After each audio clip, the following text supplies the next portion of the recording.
Hello दोस्तों, स्वागत है पॉलिटिक्स स्टार्स पे। मैं हूँ आर.के. सिंह एंड हम लोग कंटिन्यू कर रहे थे इंजीनियरिंग मैकेनिक्स। चैप्टर चल रहा था फ्रिक्शन। तो दोस्तों फ्रिक्शन से जो है हम लोगों ने इक्विलिब्रियम ऑफ बॉडी को स्टार्ट किया था एंड प्रीवियस 2 क्लासेस में कुल 5 केसेस को डिस्कस किए हैं। वही 5 केसेस जो है बहुत ही ज़्यादा इंपॉर्टेंट है एग्जाम पॉइंट ऑफ व्यू से। ठीक है, अगर आप एग्ज़ाम की बात करें तो एग्ज़ाम पे जितने भी सवाल पूछे जाते हैं ज़्यादातर संभावना है कि वो सवाल उसी 5 केसेस में पूछा जाए। इसीलिए आप बाकी जो 2 क्लास है, प्रीवियस 2 जो क्लास है, ठीक है, प्रीवियस 2 क्लासेस को देखना बिल्कुल मत भूलिएगा। ठीक है, उन दोनों को मिस बिल्कुल मत करिएगा। 5 केसेस बहुत ही ज़्यादा इंपॉर्टेंट है। ठीक है, तो आज हम लोग करेंगे छठा case and 7वां case.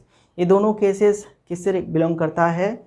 Incline surface से बिलोंग करता है एंड जो फोर्स हम लोग अप्लाइड करेंगे वो हॉरिजॉन्टली अप्लाइड करेंगे। ठीक है, तो सबसे पहले तो हम लोग इसका हेडिंग लिख लेते हैं। हेडिंग इक्विलिब्रियम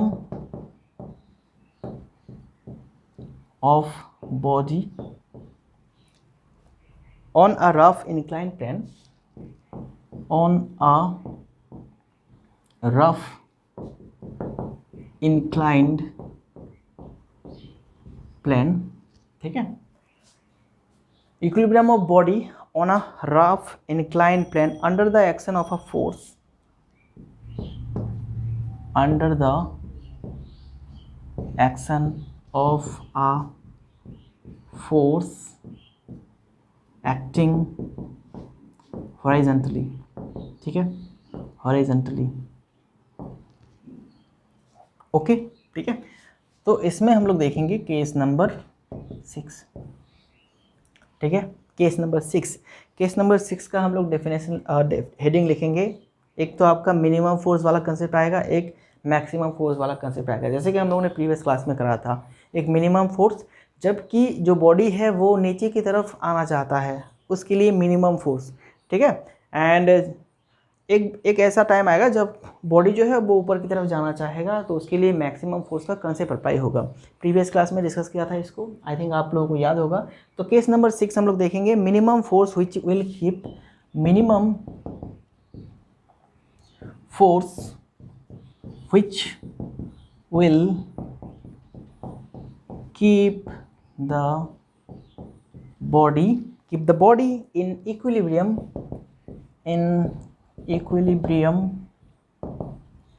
ठीक है, in equilibrium at the point of क्या होगा? at the point of impending downward motion, impending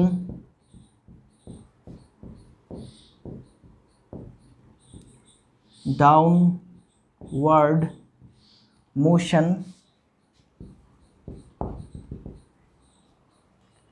along the plane,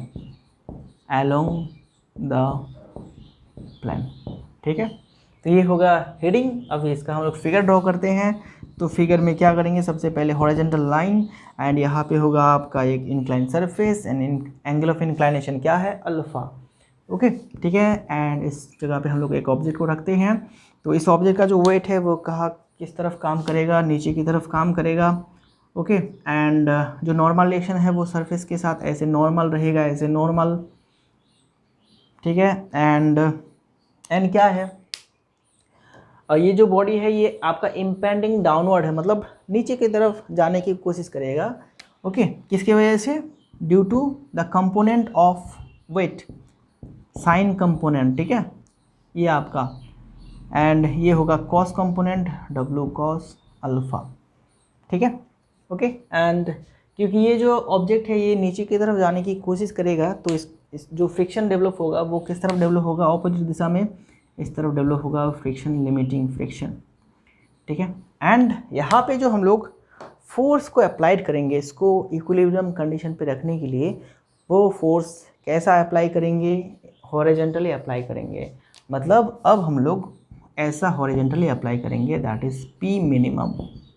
ठीक है, एंड ये जो हॉरिजॉन्टल लाइन है देखो, इसके साथ ये पैरेलल होगा। एंड अगर हम लोग बात करें इंक्लाइन सरफेस, तो ये आपका इंक्लाइन सरफेस का लाइन है, तो ये एंगल बना रहा है इंक्लाइन सरफेस के साथ, दैट इज़ अल्फ़ा। ठीक है, ये क्या होगा? ये भी आपका अल्फ़ा होगा। तो इस फोर्स को हम लोग अब क्या करेंगे, इस फोर्स को हम लोग इक्विलिब्रियम कंडीशन पे इसको एनालाइज करने के लिए हम लोग दो हिस्से में बांटेंगे, दो कंपोनेंट पे बांटेंगे। एक तो आपका perpendicular to the plane and दूसरा क्या, पैरेलल टू द प्लेन। ठीक है, इन्हीं दो फोर्सेस को हम लोग डिवाइड करेंगे इसको। ठीक है, तो ये क्या होगा, ये आपका होगा P cos अल्फ़ा एंड ये होगा vertical component that is P sin alpha. ठीक है ना, बस अभी हमारे पास सारे फोर्सेस आ गया है, तो हम लोग डायरेक्ट चले जाते हैं इक्विलिब्रियम कंडीशन पे। तो क्या लिखेंगे, in equilibrium condition, in equilibrium condition, equilibrium condition में क्या रहेगा, जो ऊपर की तरफ लग रहा है इस दिशा में एंड जो नीचे की तरफ लग रहा है वो आपका इक्वल रहेगा, एंड इस तरफ जितना फोर्स लग रहा है, इस तरफ जितना फोर्स लग रहा है वो आपका इक्वल रहेगा। या फिर हम लोग अगर parallel to the incline surface जितने भी फोर्स लग रहा है, या फिर along to the incline surface जितने भी फोर्स लग रहा है उसका सम करेंगे, अलजेब्रिक सम, तो उसका सम क्या आएगा, 0 आएगा। And perpendicular to the incline surface अगर करेंगे, जितने भी फोर्स लग रहा है उसका अलजेब्रिक सम निकालेंगे तो वो भी आपका 0 आएगा। तो वही कंसेप्ट को यहाँ पे लगाएंगे हम लोग। तो क्या होगा, देखो इस तरफ क्या क्या फोर्स लग रहा है, P cos अल्फ़ा लग रहा है, एंड इस तरफ क्या लग रहा है आपका W sin अल्फ़ा, एंड जो आपका जो फ्रिक्शन लग रहा है F लिमिटिंग, ठीक है, वो किस तरफ लग रहा है, इस दिशा में लग रहा है। तो इसको एनालाइज करते हैं, कैसे एनालाइज करेंगे, जस्ट पहले आप इक्वल कर दीजिए, फटाफट से इक्वल कर दीजिए, P cos अल्फ़ा प्लस ये इजिकल टू, या फिर आप कुछ ऐसे लिख सकते हैं W sin अल्फ़ा, वो क्या होगा, 0 होगा। तो यहाँ से आप P cos अल्फ़ा का वैल्यू निकाल सकते हैं, तो ये होगा आपका W sin अल्फ़ा, ठीक है, minus F, W sin alpha minus F, ठीक है, P cos theta W sin alpha minus F। Okay, अच्छा, तो ये हो गया। अब इसको हम लोग यहीं पे छोड़ देते हैं एंड आगे बढ़ते हैं दूसरे कंडीशन पे। दूसरा कंडीशन क्या है, आपका जो n होगा वो क्या है, n माइनस नीचे क्या क्या लग रहा है, ये वाला P sin alpha minus W cos alpha equal to 0। तो यहाँ से हम लोग क्या निकाल सकते हैं, n equal to P sin alpha plus W cos alpha. ठीक है, ये हमारा 2 नंबर इक्वेशन हो गया। तो हम लोगों ने 2 कंडीशन को देख लिया है। ये है along to the incline plane, मतलब पैरेलल, इंक्लाइन सरफेस के साथ पैरेलल जितने भी फोर्स लग रहा है उसके लिए ये इक्वेशन, एंड इंक्लाइन सरफेस के परपेंडिकुलर जितने भी फोर्स लग रहा है उसके लिए ये वाला इक्वेशन। ठीक है, तो 2 इक्वेशन देखो, यहाँ पे n का वैल्यू हमें मिल गया है, n का वैल्यू मिल गया है ना, तो n का वैल्यू कहाँ पे पुट करेंगे, इसमें पुट करेंगे, क्योंकि हम लोग जानते हैं F इजिकल टू μ1 होता है। तो P cos alpha W sin alpha minus mu and n, ठीक है। तो n का वैल्यू हम लोग जानते हैं, n का वैल्यू का लगा देंगे तो फिर क्या होगा, डेफिनेटली यहाँ पे sin अल्फ़ा माइनस म्यू की जगह पे म्यू रहने देते हैं, एंड n की जगह पे लगाएंगे क्या, P sin alpha plus W cos alpha W cos alpha. Okay, n की जगह पे हम लोग इसका वैल्यू लगा दिए हैं। ठीक है, चलो, तो अब क्या करते हैं, इसको हम लोग ब्रैकेट को हटा देते हैं, W sin alpha minus mu P sin alpha minus plus minus minus हो जाएगा mu W cos alpha. Okay, and इधर क्या है, P cos अल्फ़ा है, तो P जितने हैं एक तरफ ले आओ, W को एक तरफ रहने देते हैं। तो इधर क्या होगा, P cos अल्फ़ा, एंड ये वाला पार्ट इधर आएगा तो प्लस हो जाएगा mu P sin alpha, and इधर क्या रहेगा, W sin alpha minus mu W cos alpha. ठीक है, हो गया। अब इसको हम लोग और ज़्यादा सिंप्लीफाई करते हैं, तो यहाँ से P कॉमन ले सकते हैं, यहाँ पे हम लोग क्या कॉमन ले सकते हैं, यहाँ से हम लोग कॉमन ले सकते हैं आपका W। ठीक है, तो इधर हम लोग P कॉमन लेते हैं, कॉमन लेने से क्या होगा, cos alpha plus mu sine alpha and इधर डब्लू अगर कॉमन लेते हैं तो sign alpha minus W, sorry W तो हम लोगों ने कॉमन लिए हैं तो म्यू कॉस अल्फ़ा। ओके ठीक है। चलो तो यहाँ से हम लोग p का वैल्यू निकालेंगे, तो जगह चाहिए हमें थोड़ा सा, तो हम लोग हेडिंग को यहाँ पे इरेज कर देते हैं। आप लोगों ने शायद लिख लिए हैं तो मैं इसको पूरा इरेज कर देता हूँ।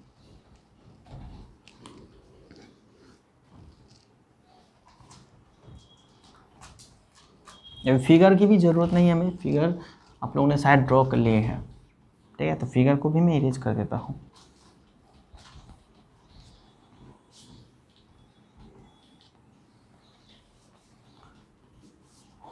ओके ठीक है ना।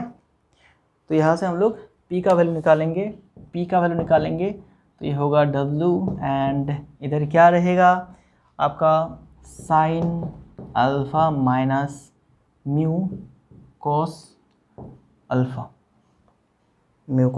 ठीक है। एंड नीचे क्या जाएगा, ये वाला पार्ट नीचे चला जाएगा, cos alpha plus mu sine alpha, ठीक है, cos alpha plus mu sine alpha.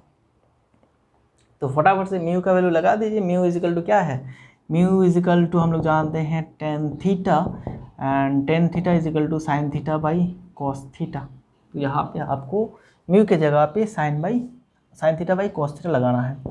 तो W sine alpha minus sine theta by cos theta, and ये कॉस अल्फ़ा रहेगा इधर, cos alpha plus sine theta by cos theta, and इधर रहेगा sign alpha, ठीक है। तो इसको अगर हम लोग सिंप्लीफाई करेंगे तो कॉस थीटा इसके साथ मल्टीप्लाई होगा, sine alpha into cos theta minus sine theta cos alpha, and नीचे क्या रहेगा, cos alpha cos theta plus sine theta sign alpha, ठीक है। तो ये ऊपर का पार्ट एक आपका फॉर्मूला हो गया, नीचे का पार्ट फॉर्मूला हो गया, ठीक है। ऊपर का पार्ट क्या फॉर्मूला होगा, साइन माइनस का फॉर्मूला होगा, एंड नीचे आपका कॉस माइनस का फॉर्मूला होगा, ठीक है। तो ऊपर क्या रहेगा, sign alpha minus theta, and नीचे रहेगा कॉस क्या रहेगा, अल्फ़ा प्लस थीटा, ठीक है, cos alpha plus theta, sorry ये माइनस का फॉर्मूला रहेगा, तो यहाँ पे हम लोग लेंगे अल्फ़ा माइनस थीटा का फॉर्मूला, ठीक है। अल्फ़ा माइनस थीटा दोनों ही क्या हो गया, अल्फ़ा माइनस थीटा हो गया। तो sign alpha minus theta cos alpha minus theta, तो इजिकल टू हम लोग लिख सकते हैं W tan alpha minus theta. Okay चलो बात समझ में आया। हम लोग क्या p का वैल्यू निकाले हैं, p ये निकाल रहे हैं p मिनिमम के लिए, ठीक है ना। p मिनिमम के लिए हम लोगों ने जो है फॉर्मूला निकाल लिए हैं। अभी दो यहाँ पे हम लोग कंडीशन देख लेते हैं कि अल्फ़ा एंड थीटा के वैल्यू की वजह से क्या हो सकता है। अब यहाँ तक आप लोग करिए फटाफट से, क्योंकि और दो लाइन हमें लिखना है, तो बाकी दो लाइन को हम लोग लिखेंगे अभी, देन उसके बाद नेक्स्ट केस में चले जाएंगे, ठीक है। तो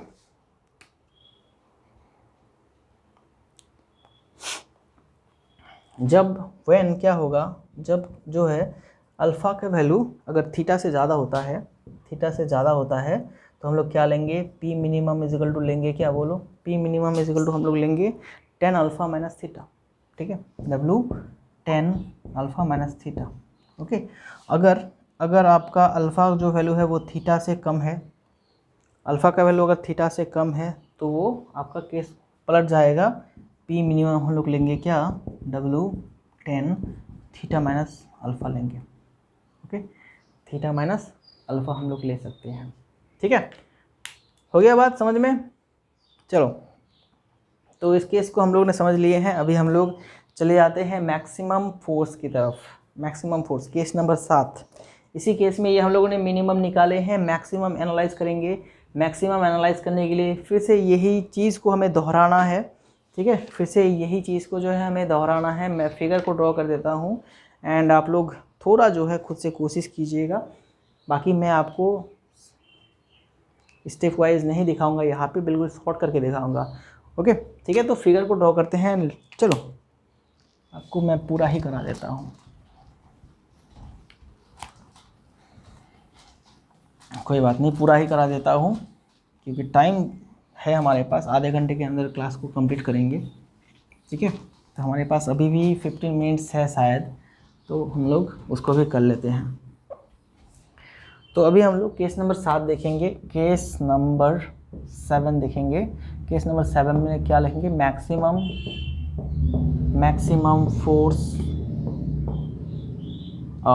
फोर्स, अच्छा देख लेते हैं। Maximum force responsible for the block to keep it responsible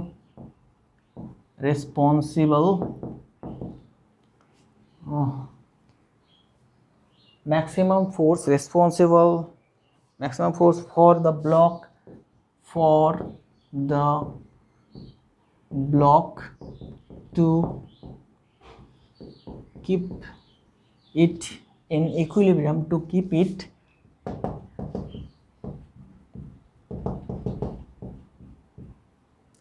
under the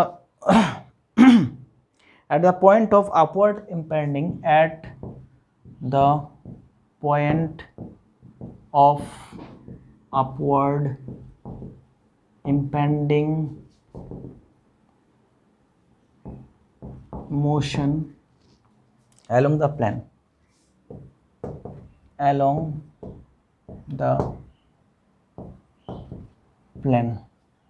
ठीक है, along the plane। ओके, तो यहाँ पे फिर से वही फिगर ड्रॉ कर लेते हैं, that is horizontal line, and ये होगा आपका इंक्लाइन सरफेस, इसके ऊपर ऐसे ऑब्जेक्ट रखा है। ओके, ठीक है, बाकी फोर्सेस को ड्रॉ करते हैं। ये होगा W and this is the normal reaction, and W की वजह से इधर आएगा क्या, W साइन अल्फ़ा, एंड इधर क्या आएगा, W cos alpha. And force को जो है, फोर्स को हम लोगों ने क्या किए हैं, हॉरिजॉन्टली अप्लाई किए हैं P, तो P मैक्स होगा ये, P मैक्स, तो इधर जो है इधर जाएगा P कॉस अल्फ़ा, एंड इधर होएगा आपका P साइन अल्फ़ा, इधर ये हो गया। ठीक है, एंड एक और फोर्स है जो कि है आपका फ्रिक्शन। तो फ्रिक्शन फोर्स किस तरफ लगेगा, किस दिशा में लगेगा, वो आपको क्वेश्चन से पता चलेगा। ठीक है, कौन सा सिचुएशन दिया गया है, इम्पेंडिंग अपवर्ड या फिर इम्पेंडिंग डाउनवर्ड। अगर इम्पेंडिंग अपवर्ड है मतलब तो मोशन ऊपर की तरफ जाने की कोशिश कर रहा है, तो आपका फ्रिक्शन नीचे की तरफ लगेगा। अगर इम्पेंडिंग डाउनवर्ड है तो फ्रिक्शन आपका किस तरफ लगेगा, ऊपर की तरफ लगेगा। तो यहाँ पे आपको बताया गया है अपवर्ड इम्पेंडिंग मोशन, तो ये फ्रिक्शन जो है वो आपका डाउनवर्ड लगेगा। ठीक है, ये हमारा सारे जो है फोर्स डायग्राम आ गया है। डायरेक्ट इसको इक्विलिब्रियम कंडीशन पे हम लोग अप्लाई करेंगे। तो इन इक्विलिब्रियम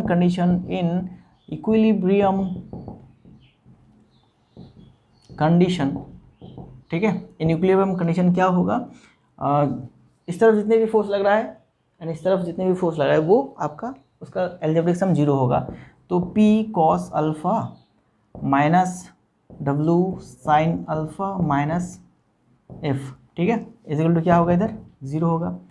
तो यहाँ से आप निकालिए P cos alpha equal to W sine alpha plus F, ठीक है, एंड यहाँ से W sine alpha plus mu N, this is equation number 1। ठीक है, P cos alpha equation number ये 1 हो गया। एंड इक्वेशन नंबर 2 को यहाँ से अप्लाई करते हैं। N इजिकल टू क्या होगा दोस्तों, इस तरफ लग रहा है सिर्फ N, इस तरफ लग रहा है ये दोनों, तो P sine alpha plus W cos alpha, ये इक्वेशन नंबर 2। अब N का वैल्यू जो है हम लोग यहाँ पे डालेंगे N की जगह पे, तो क्या होगा, P cos alpha equal to W sine alpha plus mu P sine alpha plus mu W cos alpha. ठीक है, सही डाला मैंने, बिल्कुल सही डाला। ओके, अभी P जितने भी है उसको एक तरफ लाइए एंड कॉस को W को उस तरफ ले जाइए। तो P को इस तरफ लाएंगे एंड कॉमन रहेगा हमारा P cos alpha minus mu sine alpha. ठीक है, एंड इधर अगर हम लोग W को कॉमन लेते हैं तो sign alpha plus mu cos alpha. ठीक है, यहाँ से P का वैल्यू निकालेंगे, P का वैल्यू निकालते हैं तो W इजिकल टू रहेगा हमारे पास sine alpha plus mu cos alpha, and नीचे क्या रहेगा, cos alpha minus mu sine alpha. ठीक है, अभी म्यू के जगह पे हम लोग क्या लिखेंगे, sine theta by cos theta. Okay, तो sine theta by cos theta लिखने से क्या होता है, sine alpha cos theta plus sine theta cos alpha. ठीक है, एंड नीचे क्या रहेगा, cos alpha cos theta minus sine theta sine sine alpha. Okay, ठीक है, ये होगा। एंड इसको हम लोग डायरेक्ट किस में डालेंगे, इसको डायरेक्ट किस में डालेंगे दोस्तों, इसको हम लोग डालेंगे आपका फॉर्मूला पे। तो फॉर्मूला क्या है, इसका फॉर्मूला क्या है, sign theta cos theta plus cos theta sine, और sorry sine A cos B plus cos A sine B. तो इसका फॉर्मूला होता है साइन ए प्लस बी।